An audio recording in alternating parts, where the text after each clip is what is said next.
Question 1. Vérifier régulièrement les niveaux limite les risques de panne. Oui, réponse A. Non, réponse B. Limite les risques de casse moteur. Oui, réponse C. Non, réponse D.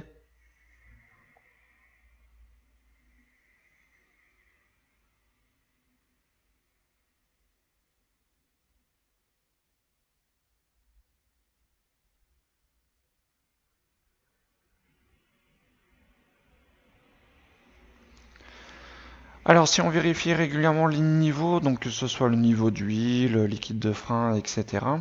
Donc bien sûr, ça va limiter les risques de panne. Si je vérifie pas, s'il manque que ce soit n'importe quel liquide, on risque forcément d'avoir des soucis de panne. Donc forcément, si je vérifie régulièrement, ça limite ces risques de panne. Donc oui, et ça limite forcément la panne qu'on peut avoir, c'est de risquer de casser le moteur aussi. S'il n'y a pas assez d'huile, on va user les pièces ou s'il n'y a pas assez de liquide de refroidissement, le moteur va trop chauffer et on risque bien sûr au final de le casser. Donc bonne réponse A et C. Question 2. Un déséquilibre important des freins augmente la distance de freinage. Oui, réponse A. Non, réponse B. Augmente le risque de perte de contrôle du véhicule au freinage. Oui, réponse C. Non, réponse D.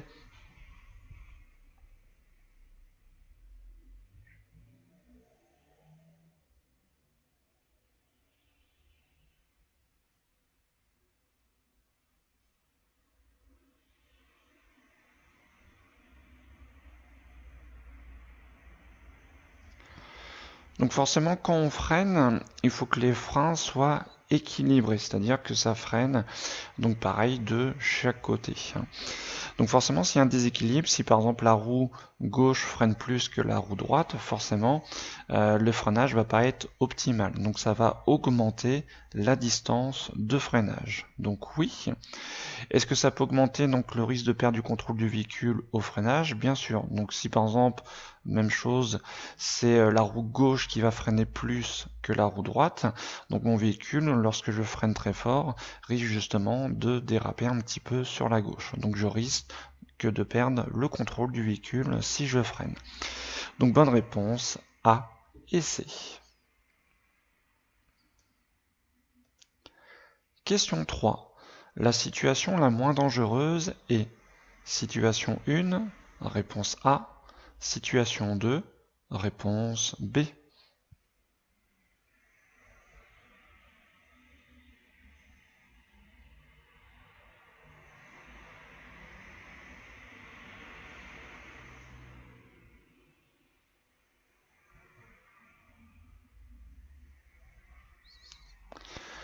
Alors, quelle est la différence entre les deux images? Donc ici, nous sommes à une intersection. On a un cycliste qui arrive devant nous. Donc la règle de priorité est exactement la même. Il rencontre un signal stop. Alors la petite différence, fallait bien la voir, c'est au niveau du conducteur. Là ici, il regarde dans notre direction et là, il regarde dans l'autre direction. Donc là, on nous demande la situation la moins dangereuse. Attention, toujours bien lire les questions, bien les comprendre. Là, on ne demande pas la situation la plus dangereuse, c'est la moins dangereuse. Alors, ici, il nous regarde. Est-ce que ce conducteur va s'engager? C'est peu probable, puisqu'il nous a vus. Là, par contre, le conducteur regarde dans l'autre sens. Peut-être qu'il nous a pas vus. Donc ils peuvent se dire, surtout si c'est un vélo, tiens, je peux m'engager, je vais avoir le temps. Mais s'il n'a pas tourné la tête de notre côté, il ne pourra pas forcément nous apercevoir. Du coup, la situation la moins dangereuse, c'est la 1, puisque là, le conducteur nous voit. Donc là, il y a moins de chances qu'il s'engage. Donc la moins dangereuse, c'était la situation 1. Bonne réponse A. Question 4. Je cède le passage au bus. Oui, réponse A. Non, réponse B.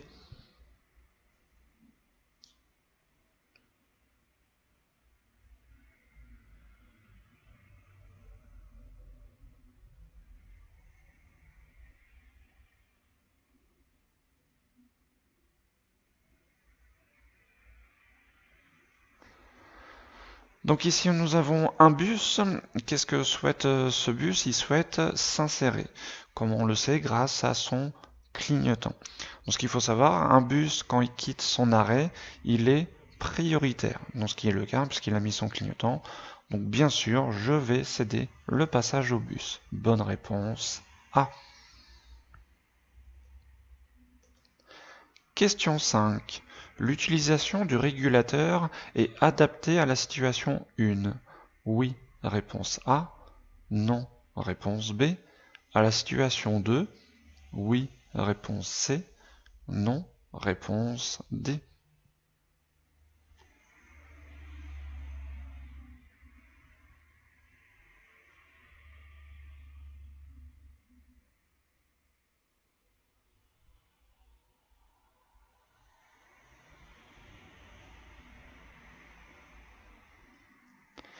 Alors le régulateur de vitesse, qu'est-ce que c'est? Donc je vous rappelle, donc par exemple on programme une allure, par exemple donc sur une route normale on pourrait mettre 80, et une fois qu'on enclenche le régulateur de vitesse, la voiture va toute seule rouler à 80 km/h. C'est-à-dire on n'a pas besoin d'accélérer, on touche à aucune pédale et le véhicule reste à l'allure programmée. Alors forcément ça c'est bien quand on sait qu'on va rester longtemps à la même allure, ce qui est le cas sur une autoroute, en plus une autoroute fluide, c'est-à-dire où il n'y a personne. Donc là, dans la situation numéro 2, le régulateur serait adapté. Par contre, dans la situation numéro 1, qu'est-ce qui se passe? C'est on a une petite ligne droite, virage, etc. Donc, est-ce qu'on va garder la même allure durant cette route? Donc non. Hein. À chaque virage, on va ralentir. Après, on va accélérer un petit peu. On va ralentir. Voilà. Donc forcément, l'utilisation du régulateur n'est pas trop adaptée dans la situation numéro 1. Hein. Donc bonne réponse, B et C.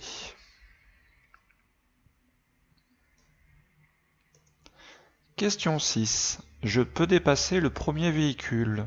Oui, réponse A. Non, réponse B. Je peux dépasser les deux véhicules? Oui, réponse C. Non, réponse D.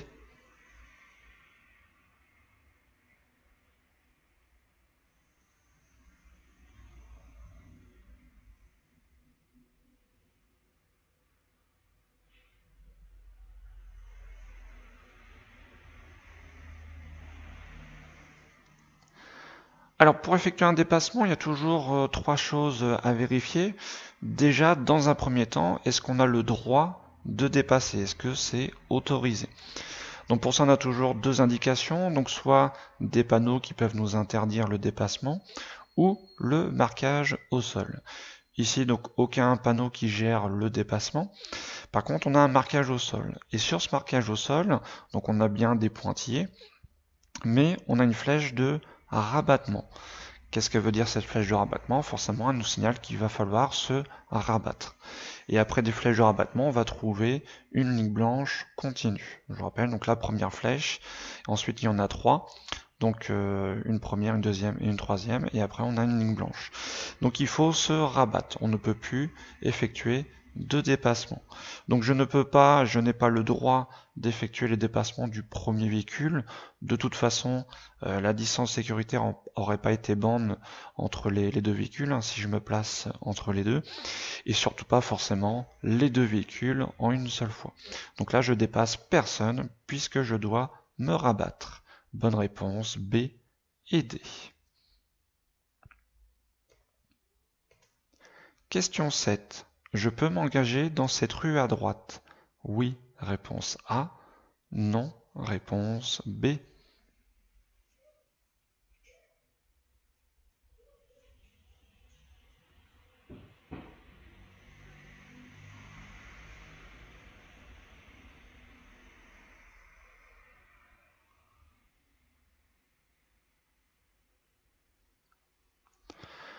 Alors, est-ce que je peux m'engager dans cette rue à droite? Donc là, le souci avec la haie, on voit pas trop bien si je peux vraiment m'engager, puisque ça a l'air d'être une rue étroite. Et s'il y a un véhicule qui arrive, forcément, ça peut poser problème. Donc que faire dans ce cas-là? Bah, il faut s'avancer tout doucement, vraiment au ralenti, jusqu'à qu'on aperçoit s'il y a du monde ou pas. Donc c'est une première solution, mais dans ce cas-là, on peut voir sur notre gauche qu'on a un miroir. Ce miroir est fait pour voir ce qui se passe au loin dans la rue. Et on peut voir sur ce miroir qu'il n'y a aucun véhicule, aucun usager qui arrive de notre droite. Donc, voyant grâce à ce miroir, bien sûr, je peux m'engager dans cette rue à droite. Donc, bonne réponse A. Question 8. Choisir de circuler à vélo permet de moins subir les problèmes de circulation. Oui, réponse A. Non, réponse B. D'éviter les problèmes de stationnement. Oui, réponse C. Non, réponse D.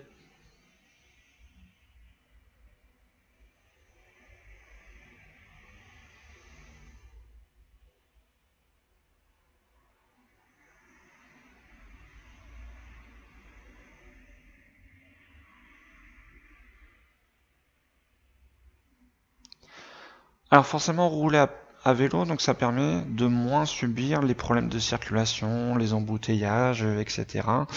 Les rues aussi, donc qui sont interdites. Par exemple, on peut tout d'un coup descendre du vélo. Et je vous rappelle, à partir du moment qu'on descend du vélo et qu'on marche à côté, on est considéré comme un piéton. Donc même dans les aires piétonnes, on peut donc marcher à côté du vélo et après reprendre son vélo si c'est plus une aire piétonne. Donc forcément, on a moins de contraintes à vélo que en voiture, surtout voilà, lors des embouteillages. Est-ce que ça permet d'éviter aussi les problèmes de stationnement? Bien sûr, hein, un vélo, on peut le mettre n'importe où, donc avec un cadenas pour pas se le faire enlever, mais forcément, on peut mieux stationner à vélo qu'en voiture, surtout dans les grands centres-villes. Des fois, on peut tourner dans les rues avec une voiture et pas trouver de place. Avec un vélo, forcément, c'est très facile. Et généralement, c'est gratuit aussi hein, pour stationner à vélo. Donc il y a beaucoup moins de contraintes. Donc oui, bonne réponse A et C. Question 9. Dans une zone de rencontre, la vitesse est limitée à 20 km/h, réponse A, 30 km/h, réponse B. Les piétons ont la priorité. Oui, réponse C. Non, réponse D.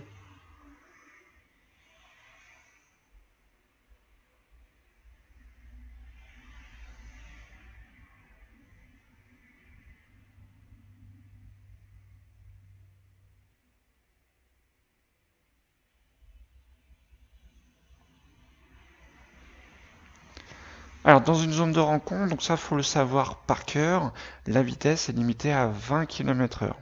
30 km/h, c'est ce qu'on appelle les zones à 30. Mais une zone de rencontre, c'est limité à 20 km/h. Et ce qu'il faut savoir aussi, c'est que les piétons ont la priorité. Dans une zone de rencontre, hein, les piétons ont même le droit de marcher en plein milieu de la route. Hein.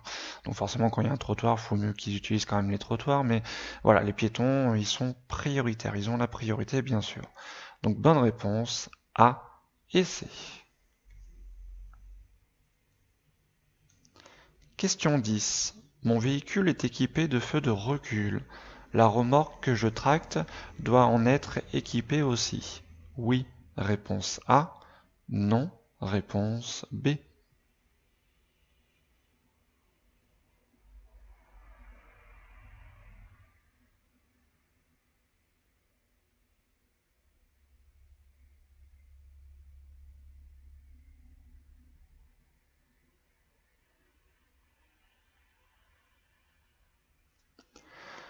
Alors, si mon véhicule est équipé forcément des feux, que ce soit feu de recul, feu de stop, clignotant, etc., bien sûr, la remorque doit en être équipée aussi. Alors, qu'est-ce que c'est les feux de recul? Je vous rappelle, donc c'est quand on passe la marche arrière, on a des feux blancs qui s'allument derrière le véhicule pour signaler aux autres qu'on recule et pour aussi éclairer la nuit l'endroit où on va reculer. Donc ce dispositif doit aussi être, si je tracte une remorque, donc sur cette remorque, bien sûr, hein, c'est une obligation. Donc bonne réponse A. Question 11. Pour croiser ce piéton, je dois actionner mon clignotant gauche. Oui, réponse A. Non, réponse B.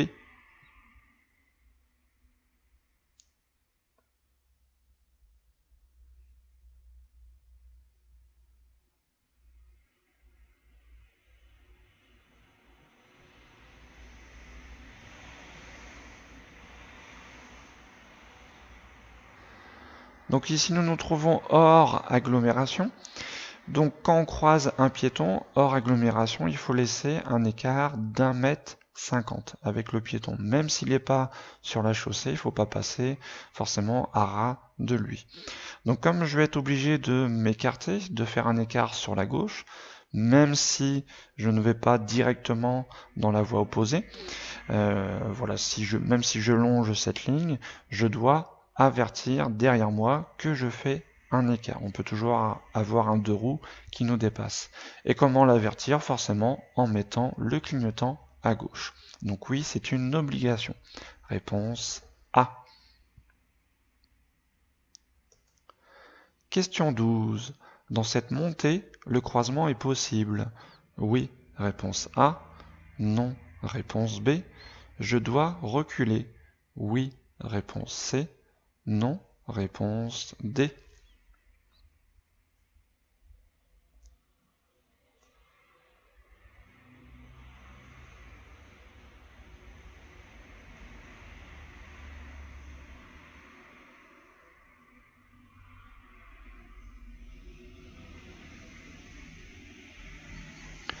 Alors dans cette montée, est-ce que le croisement est possible? Donc vu la largeur de la route et le bas-côté, donc forcément le croisement n'est pas possible. Quand on prend la largeur de ce véhicule avec le nôtre à côté, le croisement du coup n'est pas possible. Donc non, réponse B. Alors dans ce cas-là, c'est de reculer. Alors c'est toujours celui qui descend qui doit effectuer la marche arrière. Donc ça c'est une obligation.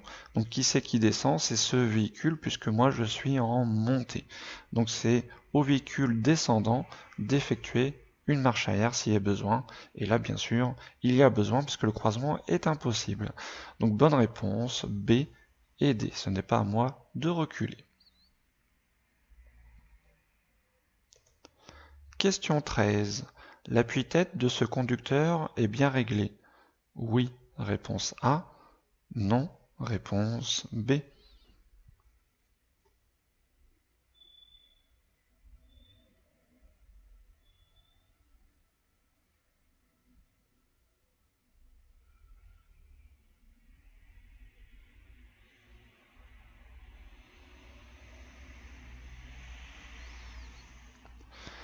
Alors pour que l'appui-tête soit bien réglé, qu'est-ce qu'il faut? Il faut que la hauteur de l'appui-tête arrive à hauteur de la tête du conducteur. Ça c'est très important parce que ça protège en cas de choc arrière. Ça évite le coup du lapin. Donc pour qu'il soit bien réglé, la hauteur de l'appui-tête, il devra arriver là, c'est-à-dire à peu près la même hauteur que la tête, le haut de la tête du conducteur. Donc ce qui n'est pas le cas sur cette photo, donc bonne réponse B, c'est mal réglé. Question 14. Je vérifie régulièrement le niveau de l'huile moteur, réponse A, du liquide de la batterie, réponse B, du liquide de frein, réponse C, du liquide de refroidissement, réponse D.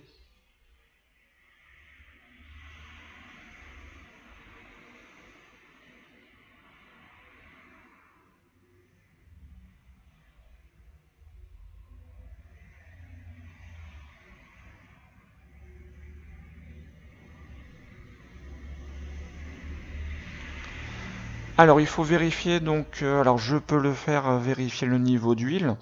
Donc oui, il faut le faire régulièrement. Donc pour éviter forcément une casse du moteur, il faut vérifier donc est-ce qu'il faut vérifier le niveau du liquide de batterie. Donc régulièrement, non, ça se vérifie pas régulièrement. Donc voilà, il n'y a pas de souci. Si la batterie fonctionne très bien, il n'y a pas besoin de vérifier par exemple tous les mois le niveau du liquide de la batterie, hein, parce qu'il faut démonter la batterie, etc. Ça demande forcément une grosse manipulation. Liquide de frein, donc bien sûr, il faut vérifier régulièrement le niveau du liquide de frein pour toujours avoir des freins opérationnels. Et bien sûr, on vérifie régulièrement le niveau du liquide de refroidissement pour éviter que le moteur chauffe, hein. Donc là, c'était bien régulièrement, c'est-à-dire à peu près tous les mois. Donc oui, on vérifie le niveau d'huile, le niveau du liquide de frein et le niveau du liquide de refroidissement. Donc bonne réponse A, C et D. Question 15. Après un dépistage positif de drogue, je risque une perte de 6 points avec une petite dose détectée. Oui, réponse A. Non, réponse B.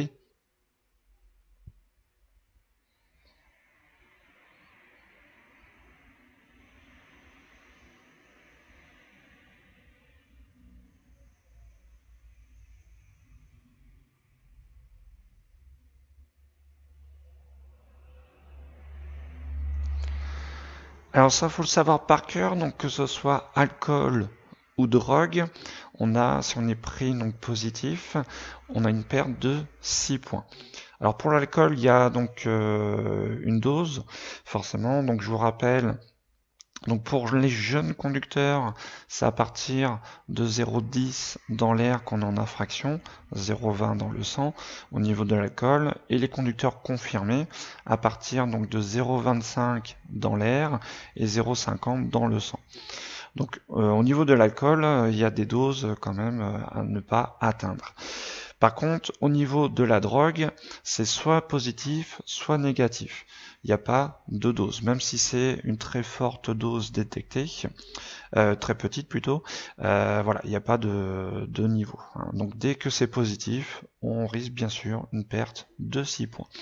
Donc c'est tolérance 0 au niveau de la drogue. Donc oui, je risque une perte de 6 points, même avec une petite dose. Donc bonne réponse A.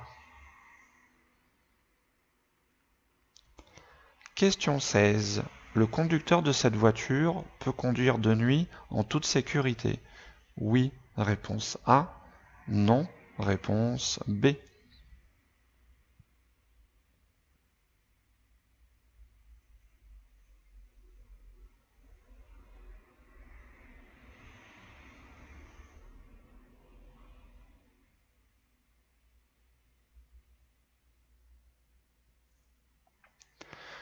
Alors ce véhicule, qu'est-ce qu'il a comme souci? C'est qu'il a qu'un seul feu de croisement qui fonctionne. Cette ampoule est grillée. Donc de jour, ça pose pas trop de problèmes, mais par contre forcément de nuit, ça peut être très dangereux. Pourquoi? Pour deux raisons. Première raison, donc pour les usagers qu'il va rencontrer, ils vont voir que un feu. Si on voit que un feu de nuit, on peut confondre ça avec un deux roues. Et le danger, c'est qu'on peut se dire, tiens, j'ai la place pour dépasser puisque c'est un deux roues. Alors que si c'est un gros véhicule, voilà, une voiture, forcément, ce véhicule occupe plus de place. Donc, d'une part, c'est dangereux par rapport à ceux qu'on croise. Et pour le conducteur, forcément, il va moins bien voir la route puisqu'il n'y a qu'un feu qui va éclairer. Ce côté-là, ça va forcément moins bien éclairé, il aura une moins bonne visibilité. Donc c'est pour ça que c'est très conseillé que quand on a un feu qui ne fonctionne plus, il faut changer l'ampoule fonctionnement pour être en toute sécurité. Ce qui n'est pas le cas du coup de ce véhicule. Donc bonne réponse B. Question 17. Dans cette rue, le stationnement est payant, réponse A, à durée limitée entre 9 h et 19 h, réponse B, à durée limitée entre 19 h et 9 h, réponse C, gratuit, réponse D.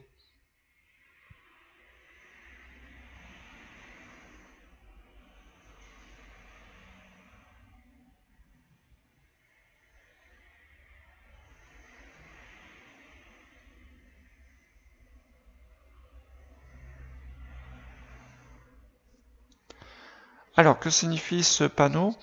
Donc le stationnement est interdit, sauf si on utilise un disque de stationnement. Donc c'est un stationnement qui s'effectue à 10, du coup il n'est pas payant et il est gratuit. On nous stipule aussi donc que cette durée limitée donc avec les disques, donc on a au droit au maximum à 1h30 entre 9h et 19h. Donc c'est limité entre 9h et 19h. Sinon les autres horaires, ce n'est pas limité. Donc on vient de le dire, c'est gratuit, d'accord? Et c'est à durée limitée entre 9h et 19h, ce qui est inscrit ici. Donc bonne réponse, B et D. Question 18. Pour tourner à gauche, je cède le passage en face. Oui, réponse A. Non, réponse B. Je cède le passage au véhicule de gauche. Oui, réponse C. Non, réponse D.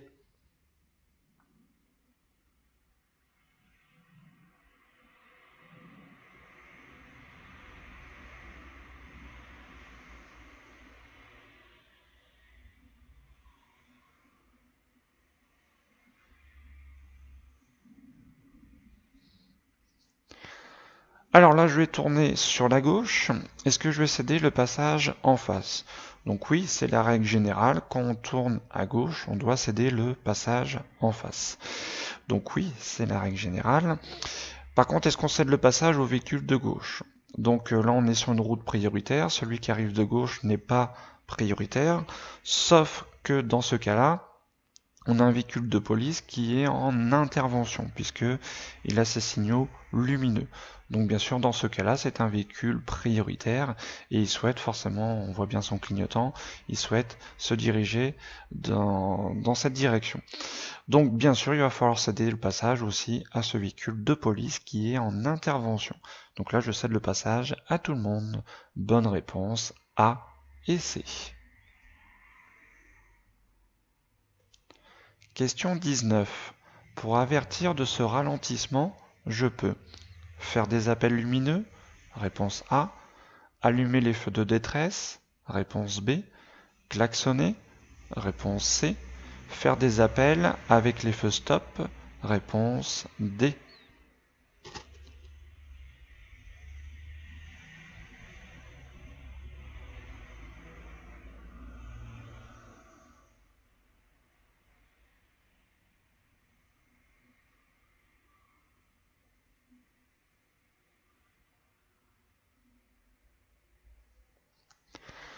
Alors là, j'arrive derrière un tracteur, donc on circule à 28 km/h, donc ce qui n'est pas très élevé vu la route hors agglomération.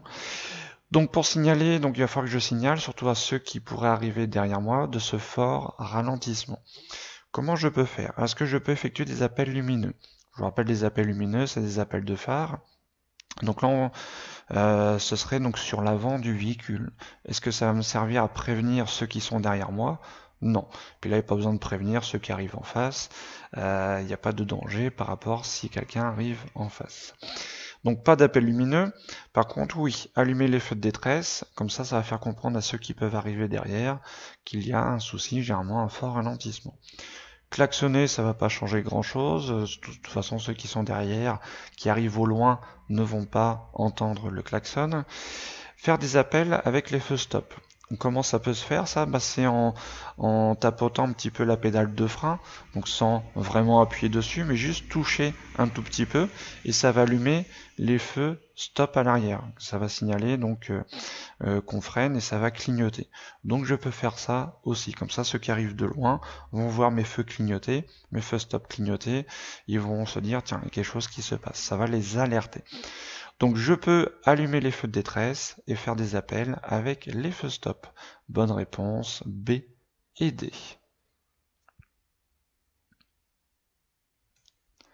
Question 20. Je peux continuer tout droit? Réponse A. Tourner à droite? Réponse B. Faire demi-tour? Réponse C.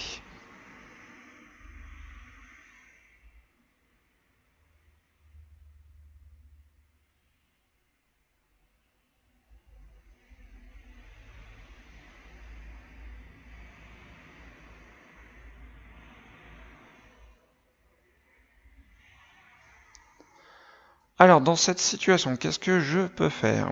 Donc, on se trouve dans cette voie. Donc déjà, on aperçoit la flèche au sol qui nous stipule qu'on peut continuer tout droit. Donc déjà, pas de souci. Est-ce que je peux tourner à droite? Donc la voie pour tourner à droite, elle est ici. On a une voie de stockage, on voit bien cette flèche. Donc là, il est trop tard pour tourner à droite puisque on a une grosse ligne blanche.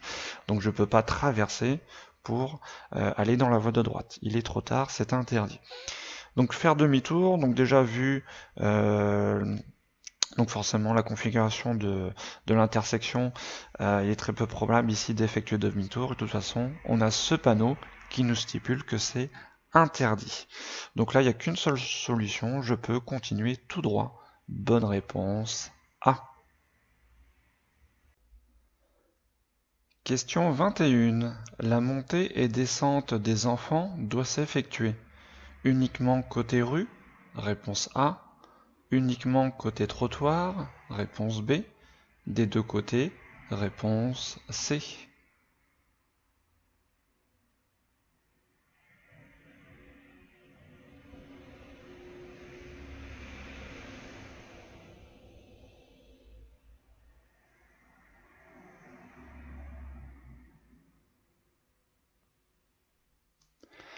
Donc la montée ou descente des enfants, donc forcément c'est côté trottoir. Par côté de la rue où vont circuler les véhicules, forcément c'est plus dangereux puisqu'il faut ouvrir généralement complètement la portière, surtout pour les petits enfants. Donc déjà on risque de gêner la circulation et comme les véhicules nous frôlent, si jamais ils dévient un petit peu, voilà, ça peut être très dangereux. Donc ce sera toujours uniquement côté trottoir, hein, jamais côté rue, hein, c'est très très déconseillé. Donc bonne réponse B. Question 22. Je peux rester dans cette voie si je roule à 80 km/h? Oui, réponse A. Non, réponse B. Si je roule à 130 km/h? Oui, réponse C. Non, réponse D.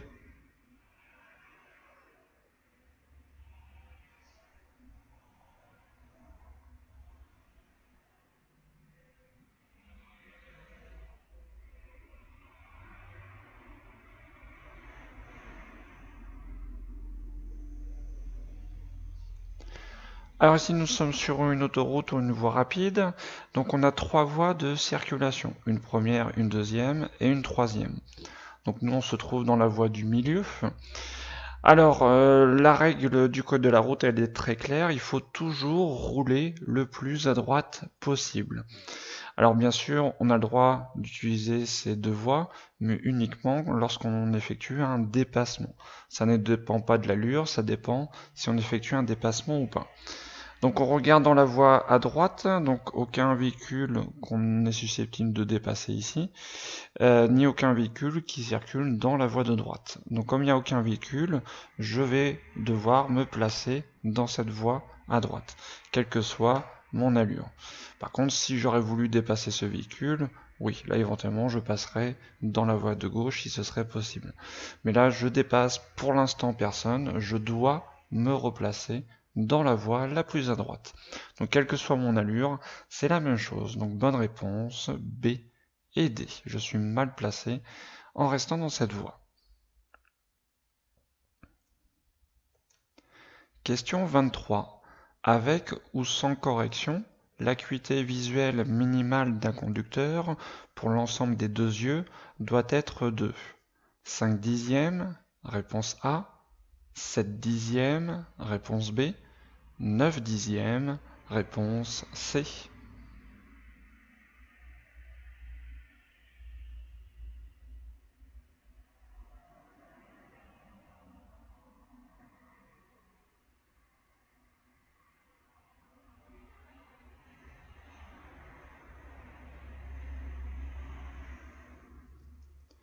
Donc ça, il faut le savoir par cœur, c'est une des questions qui reviennent assez souvent. Donc l'acuité visuelle minimale d'un conducteur, donc pour l'ensemble des deux yeux, c'est-à-dire les deux, donc c'est 5 dixièmes.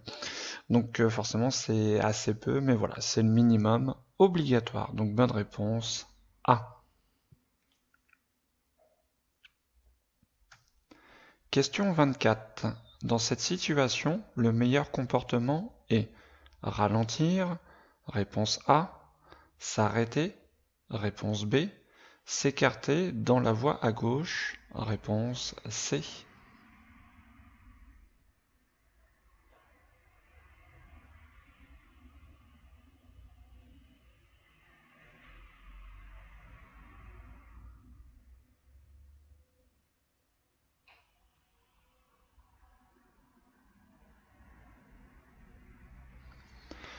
Alors attention à cette question-là, donc faut bien la lire déjà parce que on nous demande le meilleur comportement est.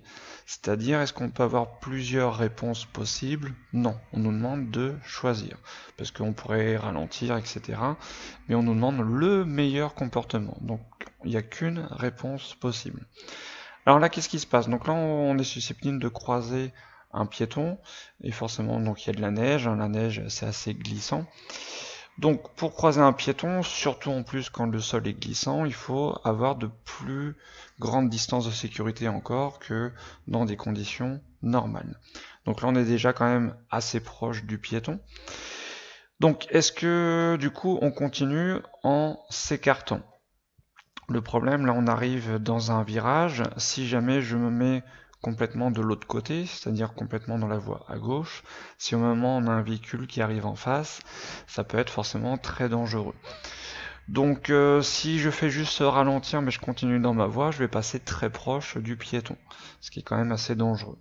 Donc là, le meilleur comportement, c'est de s'arrêter. Je m'arrête ici, je laisse tranquillement passer le piéton, une fois qu'il n'y a plus le piéton, je peux continuer. Mais là, c'est dangereux de se mettre bien à l'écart du piéton, vu que nous sommes dans un virage. Donc la meilleure solution, le meilleur comportement, c'est de s'arrêter. Bonne réponse B. Question 25. Je dois céder le passage à ce véhicule. Oui, réponse A. Non, réponse B. Je peux changer de voie. Oui, réponse C. Non, réponse D.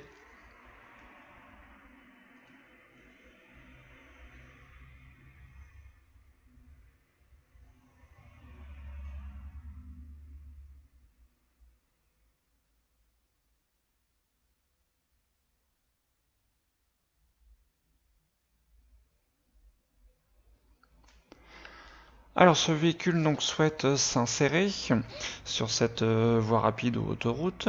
Alors est-ce que je dois céder le passage à ce véhicule? Je dois, c'est-à-dire c'est une obligation. Donc la réponse est non, puisque ce véhicule rencontre un panneau céder le passage. C'est lui qui doit me céder le passage. Et c'est la règle générale, quand un véhicule souhaite s'insérer, sauf indication contraire, il doit céder le passage. Donc je dois céder le passage à ce véhicule? Non. Est-ce que je peux changer de voie? Donc déjà, oui, par courtoisie, éventuellement, j'ai le choix soit de ralentir pour le laisser passer, ou soit me mettre dans la voie de gauche. Il y a deux solutions. Alors, là on nous demande est-ce que je peux changer de voie. Donc très bien, on peut faire ce comportement, mais avant il faut vérifier si on peut le faire. Et ça, forcément, cette indication, c'est derrière, il va falloir vérifier qu'il n'y a aucun véhicule qui est en train de nous dépasser. Donc dans les deux rétros, on n'aperçoit aucun véhicule à côté de nous. Donc oui, on peut changer de voie pour faciliter l'insertion de ce véhicule. Donc bonne réponse, B et C.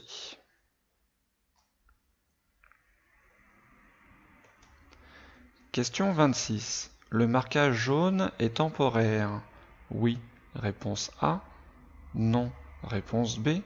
L'arrêt est interdit. Oui, réponse C. Non, réponse D.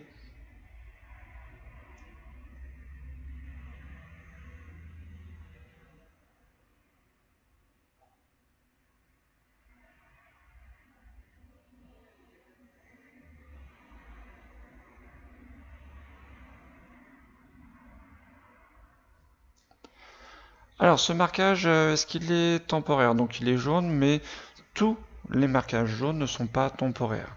Qu'est-ce que ça veut dire donc temporaire? Ça veut dire pour une certaine durée. C'est pas là tout le long de l'année. Donc les marquages blancs, eux, sont permanents, ils sont là tout le long de l'année. Donc la plupart, oui, des marquages jaunes sont temporaires, c'est pour des travaux. Mais ce marquage jaune n'est pas du tout temporaire puisqu'il va gérer l'arrêt et le stationnement. Donc non, il n'est pas temporaire. Ce marquage est là tout le long de l'année. Il n'est pas là pour des travaux. Donc non, réponse B.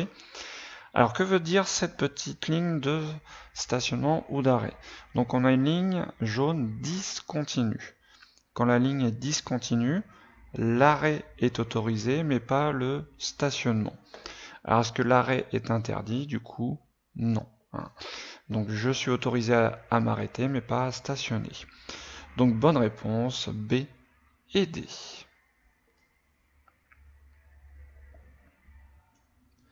Question 27.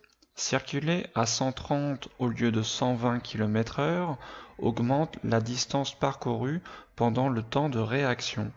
Oui, réponse A. Non, réponse B. Diminue la distance de freinage. Oui, réponse C. Non, réponse D.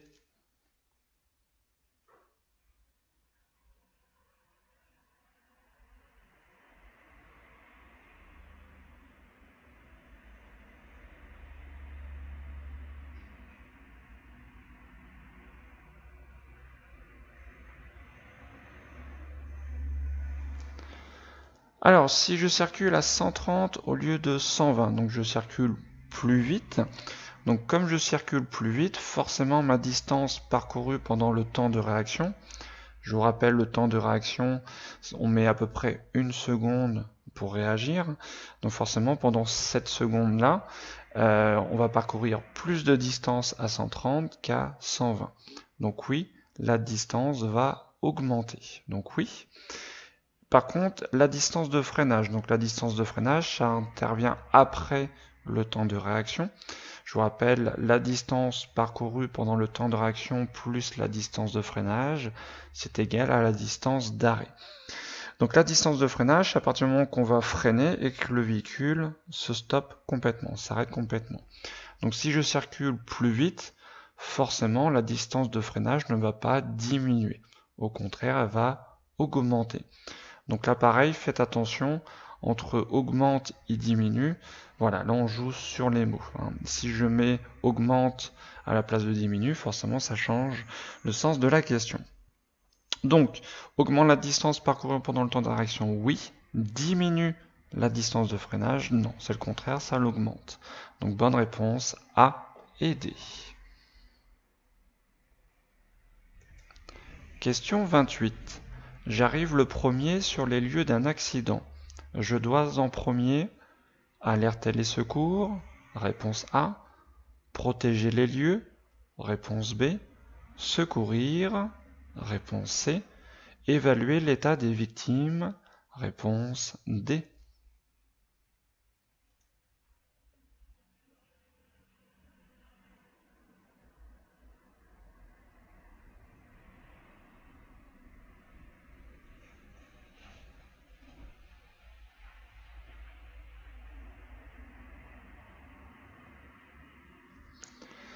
Alors encore une fois, attention de bien lire la question.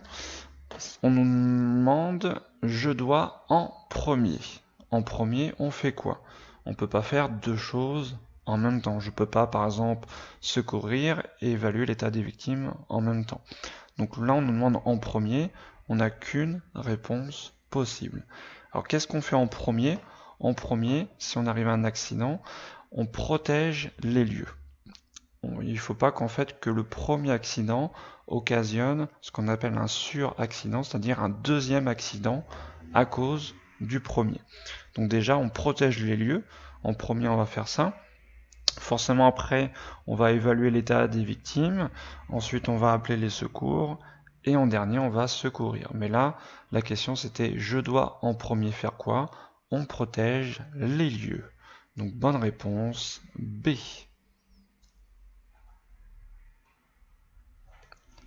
Question 29. Je peux m'arrêter le long du trottoir pour déposer mon ami qui prend le bus? Oui, réponse A. Non, Réponse B.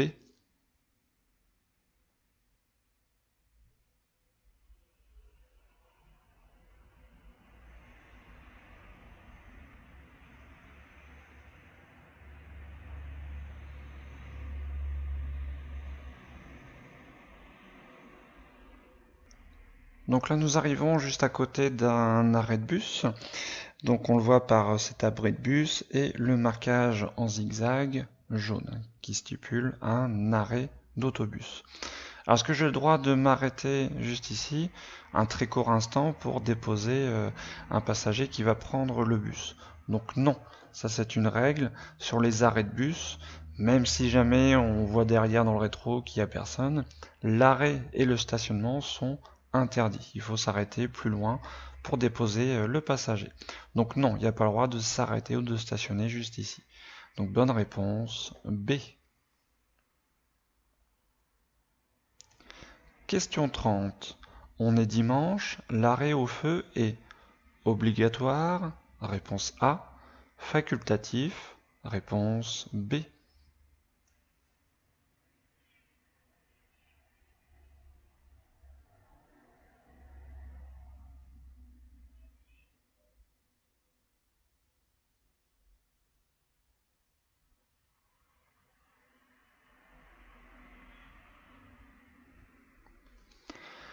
Alors, qu'on soit n'importe quel jour de la semaine, qu'on soit lundi, etc., il faut respecter la signalisation. C'est vrai qu'on pourrait se dire, oui, le dimanche, forcément, les travaux, les ouvriers ne travaillent pas. Mais voilà, s'il y a un feu, c'est qu'il y a une raison. Donc là, on a un feu pour le croisement, donc très étroit, si on a un véhicule qui arrive en face. Donc, bien sûr, même le dimanche, on va tenir compte de la signalisation, notamment de ce feu. Donc ce feu est à l'orange fixe au milieu. Qu'est-ce qui va se passer ensuite? Il va passer au rouge fixe. Il gère la circulation alternée. Donc forcément, comme c'est un orange, l'arrêt est obligatoire. Ce n'est pas facultatif. Un orange, il ne faut pas passer. Il faut s'arrêter à l'orange. Donc l'arrêt au feu est obligatoire. Réponse A. Question 31. Une alcoolémie de 0,30 mg par litre d'air expiré correspond dans le sang à 0,15 g par litre, réponse A, 0,30 g par litre, réponse B, 0,60 g par litre, réponse C.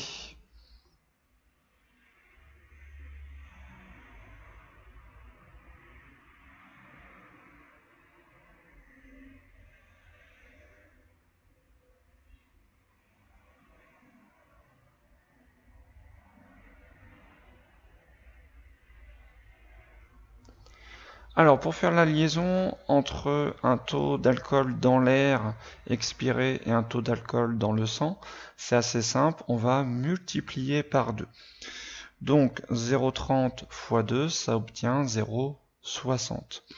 Donc tout simplement, forcément, si on veut faire l'inverse, on va diviser par 2. Donc petit rappel, je vous rappelle que pour un conducteur plus de 3 ans de permis, donc le taux à ne pas atteindre c'est 0,25 dans l'air et 0,50 forcément dans le sang.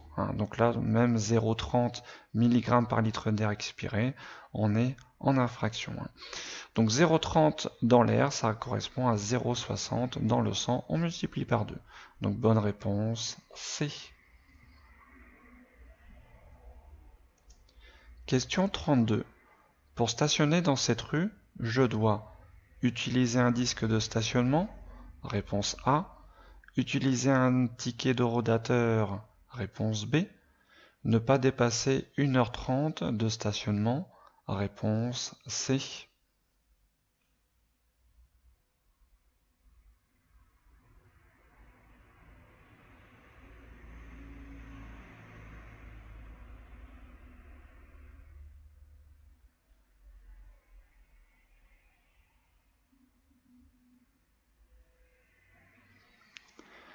Alors dans cette rue, donc le stationnement, on voit les marquages, c'est des marquages blancs. Alors déjà des marquages blancs, on n'a pas stationné avec un disque de stationnement. Je vous rappelle, les disques de stationnement à durée limitée, c'est des marquages bleus. Même si on ne voit pas les panneaux qui nous précisent que c'est à durée limitée, on a un marquage spécifique. Là par contre, donc on a un marquage blanc et c'est marqué donc à côté des places que c'est payant. Donc forcément, il faut utiliser un ticket d'eurodateur, donc il faut aller à un eurodateur pour pouvoir payer. Et ça sort un ticket qu'il faut forcément ensuite mettre à la vue pour prouver qu'on a payé. Ensuite, donc, suivant le tarif qu'on met, on a le droit à ce qu'on veut au niveau durée. On n'est pas limité à 1h30 de stationnement. Si je veux stationner 5 heures ici, il n'y a pas de souci. Il faudra que je paye pour 5 heures, mais voilà, il n'y a pas de limite de temps. Donc la bonne réponse, si je veux stationner dans cette rue, c'est d'utiliser un ticket d'eurodateur. Réponse B.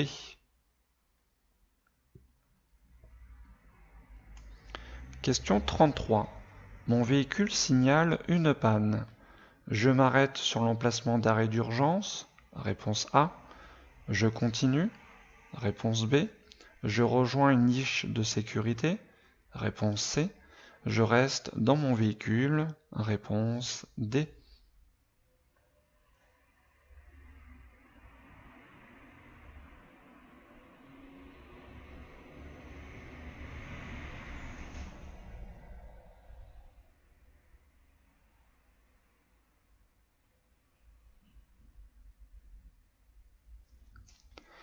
Alors, si mon véhicule signale une panne, donc forcément, il faut mieux s'arrêter, surtout si c'est un danger, un très fort danger.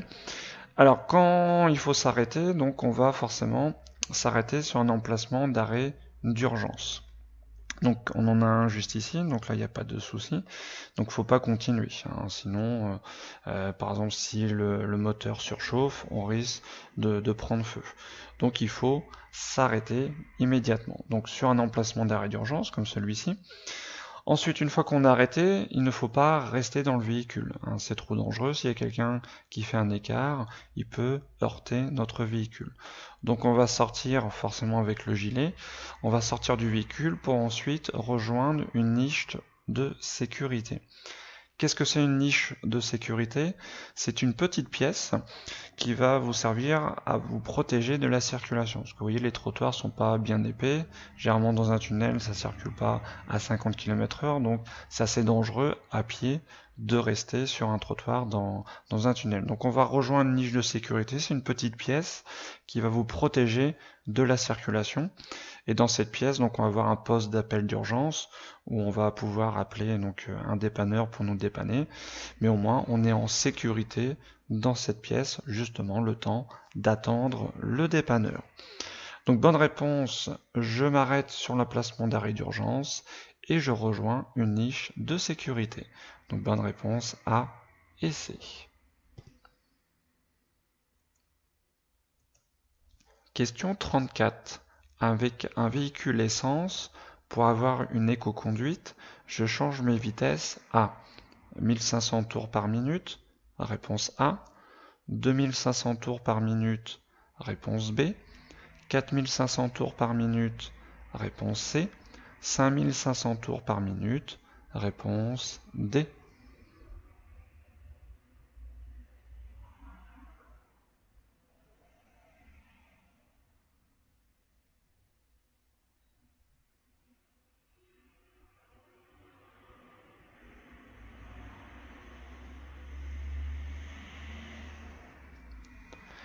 Alors, sur un véhicule essence, à quel régime moteur il faut mieux passer les vitesses? Et là, on parle d'éco-conduite. Donc, c'est à peu près à 2500 tours par minute. 1500 tours, ce serait vraiment trop tôt. Le problème, la vitesse supérieure, on serait en sous-régime. Vous voyez, l'aiguille redescend après, hein, puisque le moteur tourne moins vite. Mais il ne faut pas non plus qu'il tourne trop bas pour pas être en sous-régime. Sinon, donc 4500 tours ou 5500 tours, là ce serait trop haut. On serait en sur-régime de consommation. Donc là, on parle pour l'éco-conduite, mais des fois, dans des cas, on peut atteindre cette allure-là moteur, hein, notamment lors d'un dépassement ou d'une insertion sur autoroute, hein, pour avoir une forte accélération. Mais en conduite normale, en éco-conduite, voilà, un véhicule essence, on passe plus les vitesses vers les 2500 tours. Pour un véhicule diesel, on est plus sur les 2000 tours par minute. Donc bonne réponse B. Question 35. J'ai bu une bière de 50 centilitres à 5 degrés. Cela correspond à 5 centilitres d'un whisky à 40 degrés. Oui, réponse A. Non, réponse B. Mon alcoolémie atteint environ 0,25 g par litre de sang. Réponse C. 0,50 g par litre de sang. Réponse D.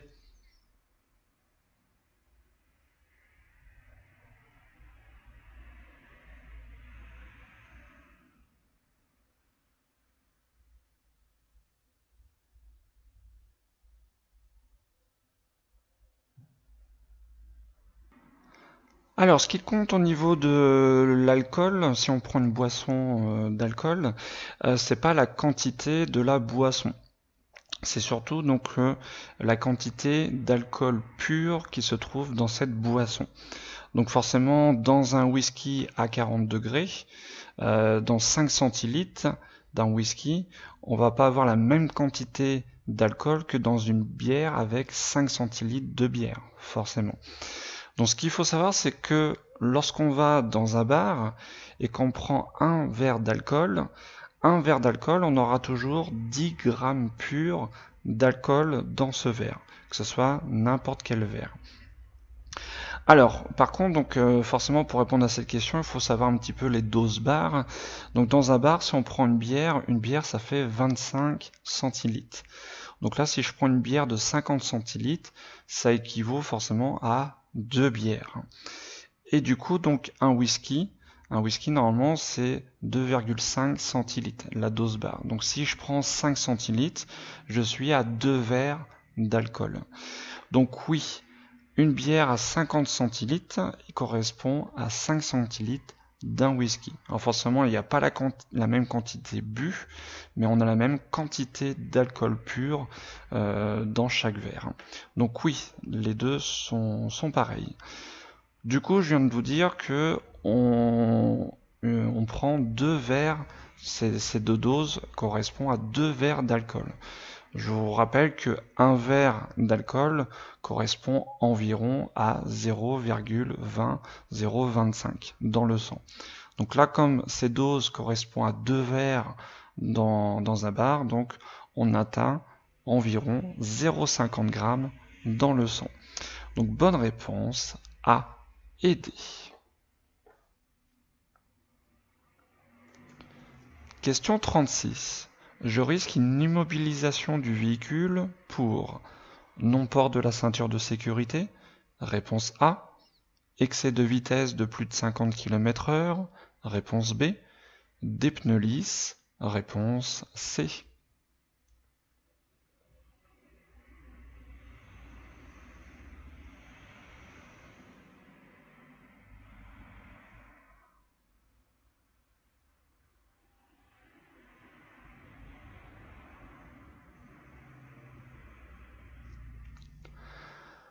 Alors, on a une immobilisation du véhicule, donc forcément quand on fait une faute très grave, et si jamais le véhicule n'est pas conforme à rouler. Donc si je ne porte pas ma ceinture de sécurité, donc ce n'est pas une faute très très grave, hein, on a juste des points en moins et une amende, donc la sanction forcément n'est pas très très grave. Donc je n'ai pas une immobilisation du véhicule. L'immobilisation, je vous rappelle, hein, c'est que le véhicule ne bouge pas. Hein. Les gendarmes disent vous repartez pas. Donc si je suis pris sans ceinture, les gendarmes nous arrêtent, nous délivrent une amende avec un retrait de points et on peut repartir forcément en condition de remettre sa ceinture. Par contre, donc si je fais un excès de vitesse de plus de 50 km/h, donc forcément au-dessus de la limitation de vitesse, hein, donc là on est forcément dans une très grosse faute. Hein. Donc oui, on risque une immobilisation du véhicule pour un excès de vitesse de plus de 50 km/h. Et si les pneus sont lisses, donc les pneus sont lisses, c'est-à-dire qu'il n'y a plus de rainures, et forcément c'est très dangereux. Le véhicule n'a pas une bonne adhérence, et comme le véhicule est dangereux à rouler, il est immobilisé. Il n'a plus le droit de rouler jusqu'à qu'on change forcément les pneus, qu'on les mette en conformité. Donc bonne réponse, on risque une immobilisation pour B et C.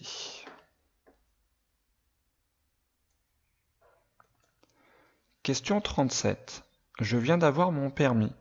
Pour dépasser, sur cette route, je pourrais circuler au maximum à 80 km/h, réponse A, 100 km/h, réponse B, 110 km/h, réponse C.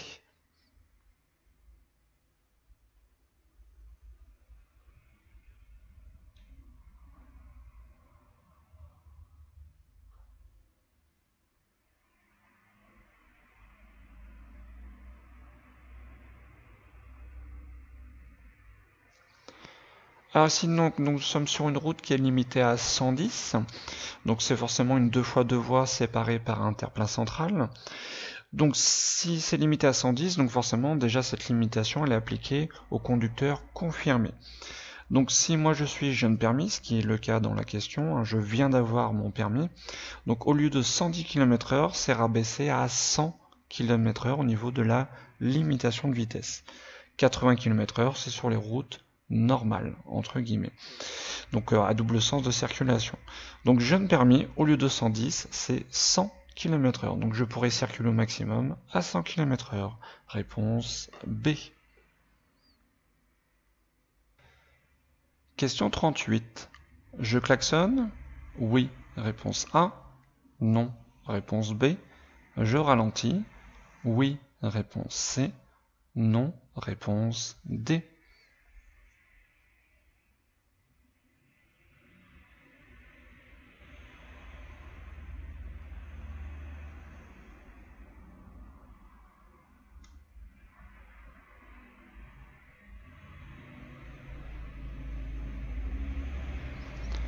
Alors ici nous arrivons face à un piéton qui est en train de traverser. Alors est-ce que je klaxonne? Donc je vous rappelle que le klaxon est interdit en ville, ce qui est le cas, nous sommes en agglomération, sauf en cas de danger immédiat.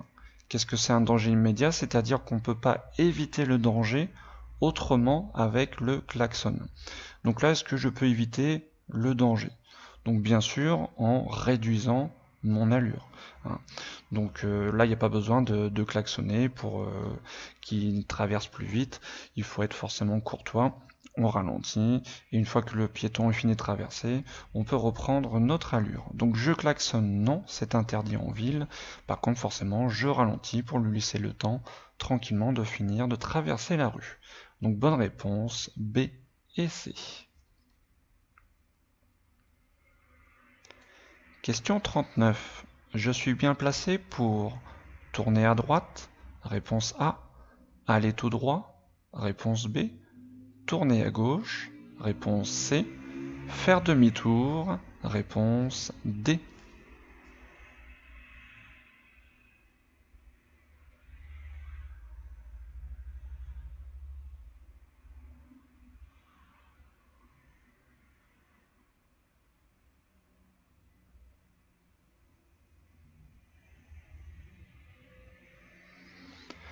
Alors là, nous arrivons à un carrefour à sens giratoire et nous avons une entrée de ce carrefour à sens giratoire avec une double voie.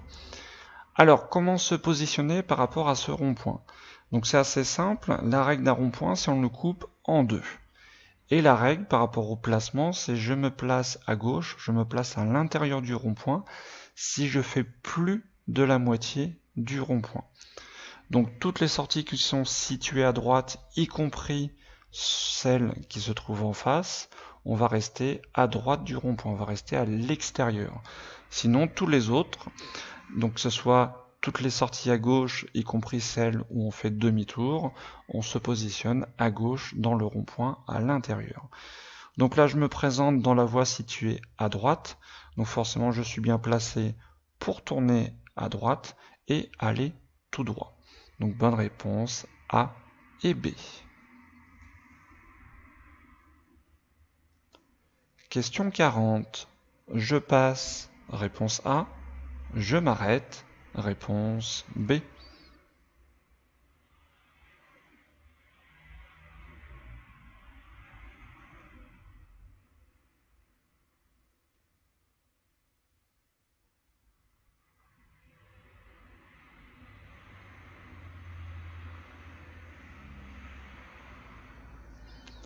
Alors ici nous arrivons à une zone de travaux avec donc ils sont en train de travailler sur la chaussée, donc forcément s'il y a un véhicule qui arrive en face, le croisement va être un petit peu difficile. Et justement par rapport à ce croisement, on a un panneau qui va gérer ce croisement. Alors que veut dire ce panneau? Il veut dire que si jamais on a un véhicule qui arrive en face de nous, nous dans notre sens, nous ne sommes pas prioritaires. Alors, est-ce que je m'arrête ou est-ce que je passe? Donc forcément la question qu'il faut se poser, est-ce qu'il y a un véhicule qui arrive en face? Si la réponse est oui, forcément on vient de le voir, on n'est pas prioritaire, on s'arrête. Mais là, on voit aucun véhicule arriver en face.